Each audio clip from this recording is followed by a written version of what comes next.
Welcome to UC Blue, the Blubrry video podcast. In this episode of UC Blue, we're going to take a walk through the new Blubrry podcast media statistics system. And this is a redirect system that will allow podcasters on Blubrry to be able to keep track of their media files and provide good statistics to know what their estimated audience size is, and also to provide information that just may help bring in and keep advertisers.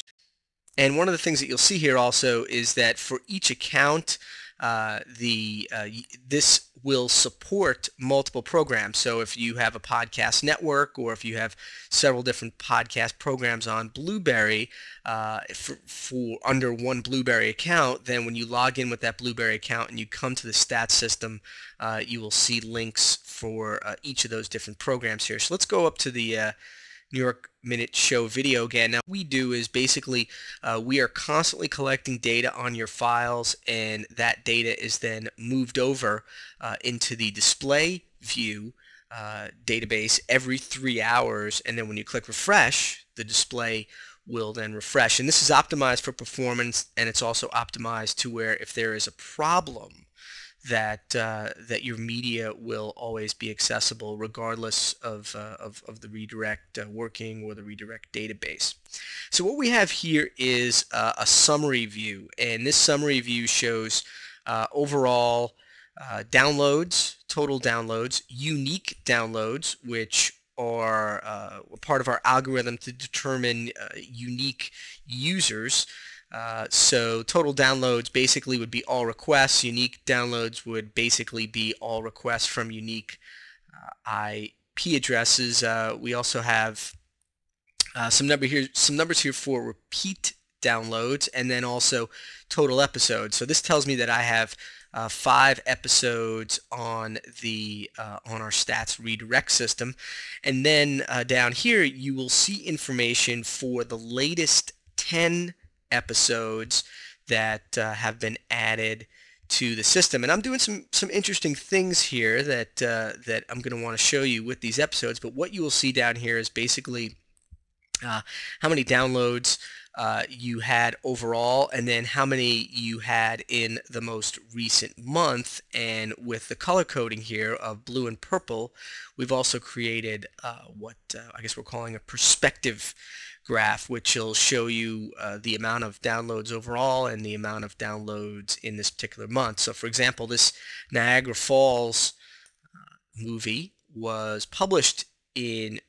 July, and it has more downloads than anything, so you can see that graph extending here for overall, and it's had 305 in August. Now this Grand Central Terminal movie was published in August, so it has the majority of the downloads in August, but it has fewer downloads than Niagara Falls movie. So basically, we're just throwing in some visuals there to give you some perspective on which shows are more current and which shows are more popular.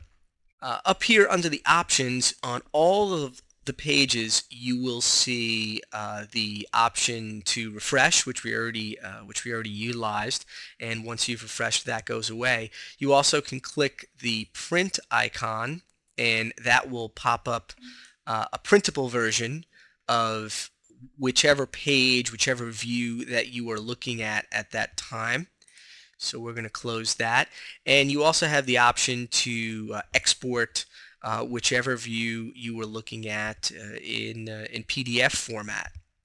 And so this is great if you want to share this data with potential advertisers, you want to email it to somebody, and you don't want them to be able to edit the information. So we're going to close that.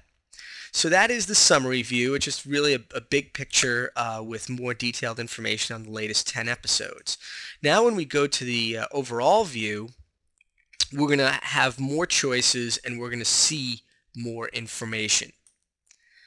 First thing we want to look at is the summary. Now, when we look in this overall view, this gives us access to information about all of the individual episodes.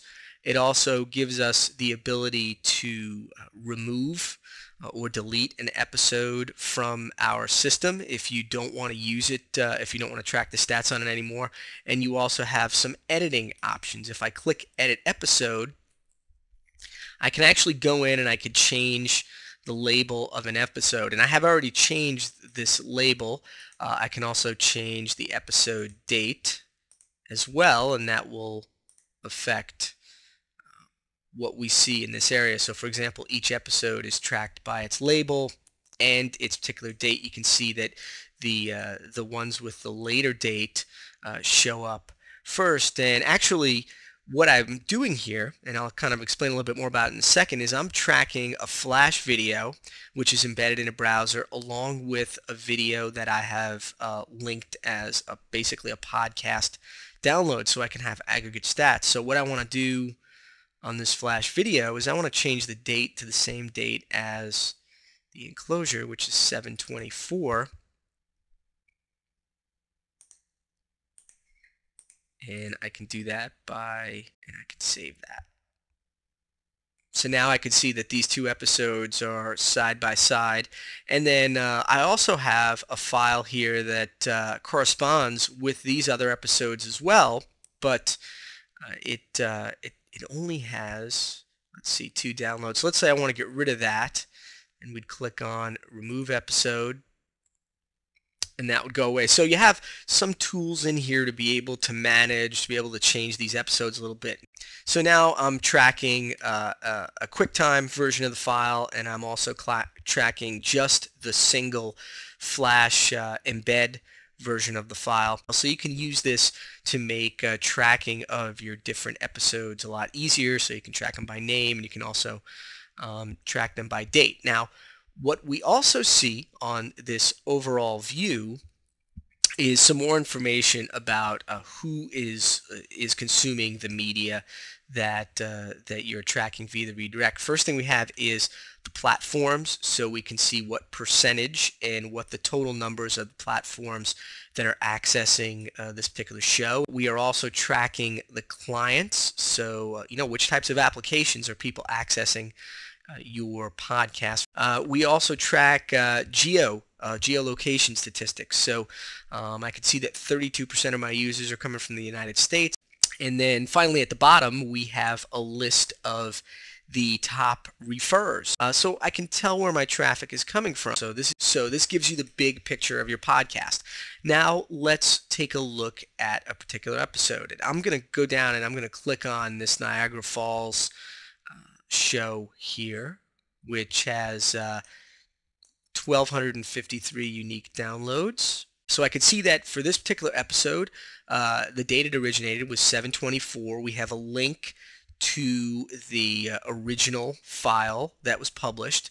I could see that my total download value is 1,443 requests. 1,253 of those requests were from unique IP addresses. And basically what we're doing is we're basically saying that if a particular IP address requests that file within a certain amount of time, then we can assume that it's a duplicate request for that file. And some types of podcatchers will request a file multiple times in attempting to download it completely. So we don't want to double count. So I can see for this particular episode my top platforms, again my top clients, the top countries, and then also the top referrers. You have the same options as I spoke about earlier. You can print the view for an individual file. As we can see here, you can export it to PDF, and then you also have the options to edit some basic settings for that episode. And if I want to, I can just click the back button and go back to that episode. And I want to thank you for watching UC Blue, the Blubrry video podcast. You can check out more videos of what's going on at the Blubrry podcast community, more how-to videos and learning over at that's the letter U, C-S-E-E-B-L-U.com.